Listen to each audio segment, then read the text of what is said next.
All right, here we go. Today we have Owen Hanson, who went from being a member of USC's football dynasty in the 2000s to becoming an international drug trafficker and money launderer for the cartel. His life story was recently detailed in Amazon's 3-part docuseries Cocaine Quarterback, Signal Caller for the Cartel, produced by Mark Wahlberg. Owen Hanson, welcome to Vlad TV. Thanks for having me, Vlad. Well, let's start in the very beginning. So you grew up in Southern California. Yeah, I grew up in the Round Town, Redondo Beach, the South Bay, bunch of surfers and skaters and volleyball players. And that's where it all began for me. 2000, graduated from high school. And, I had an interesting journey. My family separated. My mother and father separated when I was 8. So my dad decided he wanted to keep me, and he said, "Son, you got to get a scholarship in order to go to college because I don't have the money. I'm a construction worker." And I said, "Understood, Pops." And I remember the day they divorced. My mom drove off in her station wagon, and I was upset. I was crying and wondering what happened, what went wrong. And from there, my pop said, "Hey, we don't cry in this household. Grab your volleyball, grab your surfboard, and we're going to the beach." And that's where it started. The beach volleyball was my life. And eventually earning a scholarship to play at USC. And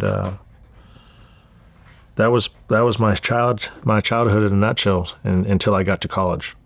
Okay, so you get to USC and you have a volleyball scholarship, but you're not like a star player on that team. Yeah, so I get to USC. I'm a backup for an All-American Olympic volleyball player by the name of Brooke Billings. Mm-hmm. And this guy ended up probably being the best volleyball player ever to come out of USC. And I remember it was my sophomore year, and coach called me in the office and he's like, "Hanson, you're not cutting it." He says, "You got to work on your vertical jump. You got to work on your arm strength. You're playing behind an All-American. If you ever want to see the court, you better work on those two things." And I said, "All right, coach." And he redshirted me. But redshirting in college is like pretty much getting cut, right? Mm-hmm. I was devastated. And I said, "All right, coach." And I left that office pissed, man. I was like, fuck this. And I drove back down to the South Bay where I'm from. I went to Gold's Gym in Redondo Beach, and I found the biggest bodybuilder there. And I said, "Man, I just got cut from the fucking volleyball team." I said, "My coach said I need to work on my arm strength and my vertical jump." I said, "What do you recommend?" He says, "You have two options. You do it legally or illegally." He said, "What do you want to do?" I said, "I want to do whatever's the fastest," right? He says, "All right, well, I'm going to give you a list. I suggest you go down to Mexico and go to the pharmacia." He goes, "There's a pharmacia or there's a veterinarian." And he says, "I'm going to give you 2 spots to go to." And go to the pet animal doctor. Yes, okay. Pet animal doctor. He gave me a list of what I need to as far as performance enhancing drugs go. And I'm 19 years old at the time. I didn't know shit. And he gave me this list, and I'm like looking at it, okay. And I remember I drove down to Tijuana from Los Angeles, and I get to the bridge at San Isidro in Tijuana, and I cross over the bridge, and I get a taxi, and I go to this address he gave me, and sure enough, I get there, and there's fucking cows and goats and cats and dogs. Sure enough, it's a veterinarian. And I said, "Fuck, I'm at the right place." And sure thing, I opened that door and there's like 4 big bodybuilders in there. I'm like, fuck. With all the animals around? Yeah. I'm like, this is the spot. And I was like, okay, cool. I pull out my list and I'm thinking I'm going to have to speak Spanish. And she spoke perfect English. And I literally showed her my list. I had like Winstrol, Anavar, Decadurabol, and Sustanon, Cypionate, all these performance enhancing steroids. And Vlad, I'm not going to forget, but she's like, "Okay, here you go." And I'm like, "Okay, fuck, what am I going to do now? Like, where the fuck am I going to put these? Because I got to go back to the U.S. It's not like I can just put them in my pocket." And she gave me a sandwich bag, and I took the sandwich bag and I just started dumping all the pills in. And I had these vials, these glass vials of steroids, and I'm like, fuck, I got to put them in the same bag. So I literally created like this banana.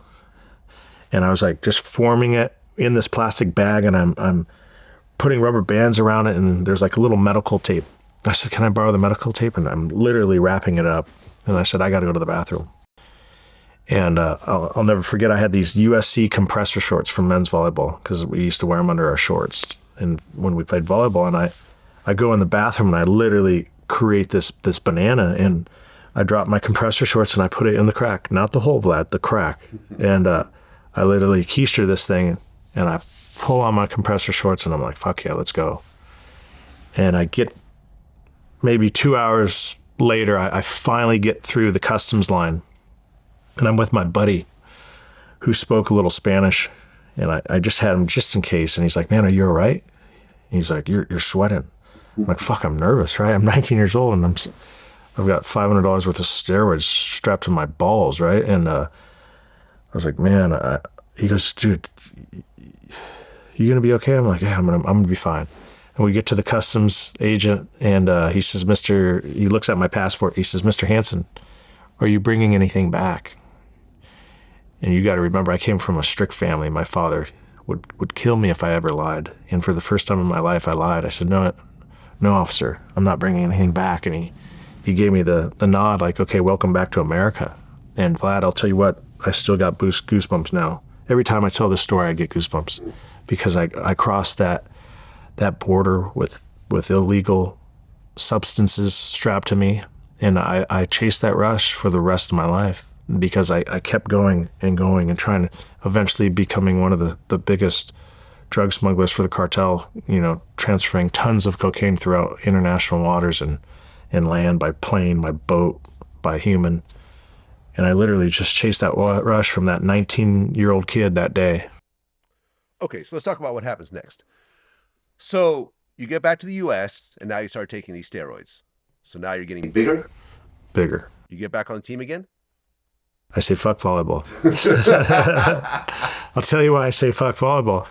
I got asked by one of the coaches from the USC football team. Mm-hmm. He saw me in the weight room, and I was bench pressing 225 like I had two feathers on each side, right?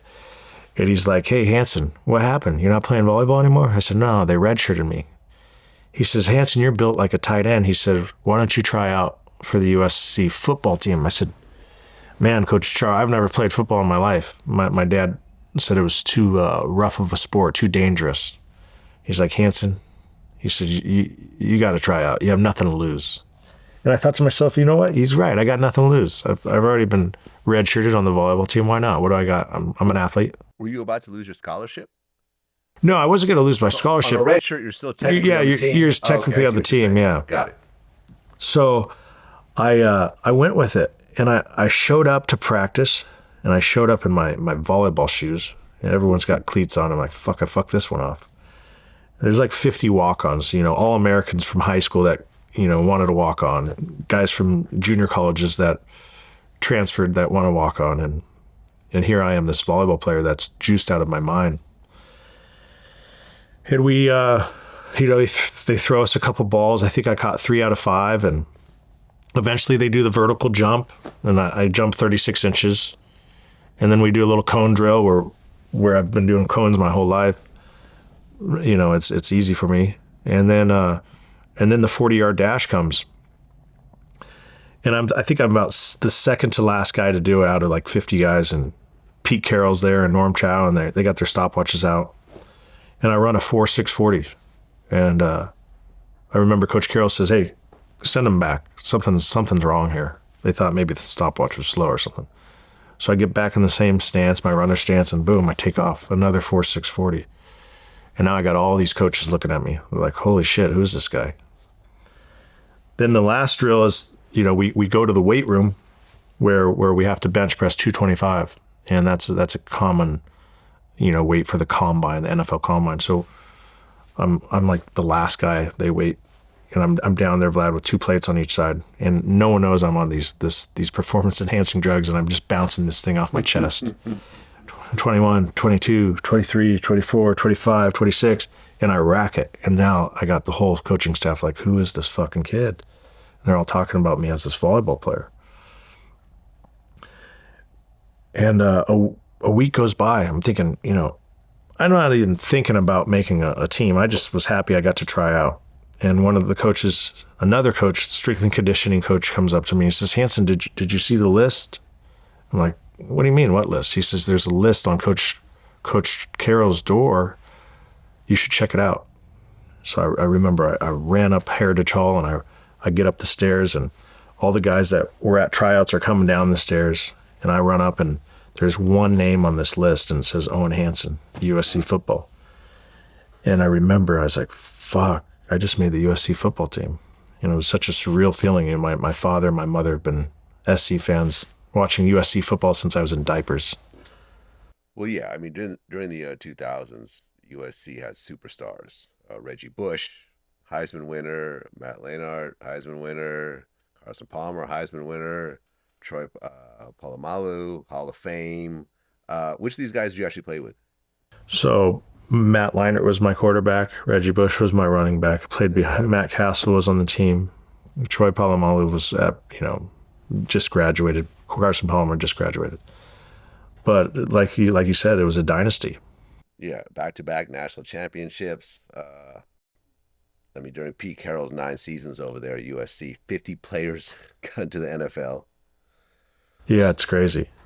Right. So you're on this team, but you're not one of the starters. No. And I tell people, like, listen, to make the USC football team alone is just an honor. And we're getting beat up day after day. Like, people don't understand when you're a walk-on and you're a backup, like a third-string backup tight end, what happens is they take these backups, and we go against the defense, the number one defense for USC. So we call them black shirts because we wear black jerseys. But what happens is, say we're playing UCLA, whoever the tight end is for UCLA, that's what I'm playing. I put his number on. So now I'm going against our number one defense. So the defense goes against me as like I'm the UCLA tight end. So we get thrown around like rag dolls. We're getting tossed and turned, and it's a lot of work. Don't underestimate a guy that's walked onto the USC football team. They're still getting their reps in.